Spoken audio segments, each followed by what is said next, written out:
वादग्रस्त दारू दुकानाच्या मोजणीचा अट्टहास, तक्रारदारांच्या धाव घेताच अधिकाऱ्यांची माघार.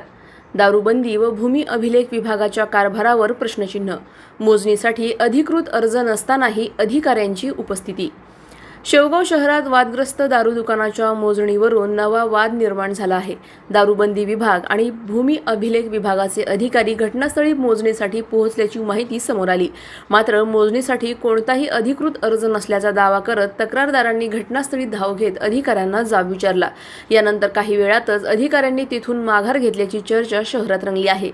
भूमी अभिलेख विभागाचे अधिकारी धनंजय राऊत यांनी या ठिकाणी कोणतीही अधिकृत मोजणी झालेली नसल्याचे स्पष्ट केले आहे. दरम्यान दारूबंदी विभागाचे उपनिरीक्षक रमेश घोरपडे यांच्याशी संपर्क साधण्याचा प्रयत्न झाला, मात्र त्यांनी प्रतिसाद दिला नाही. या प्रकरणी चौकशीची जबाबदारी दारूबंदी विभागाचे अधिकारी चंद्रकांत रासकर यांच्याकडे असल्याची माहिती मिळाली आहे.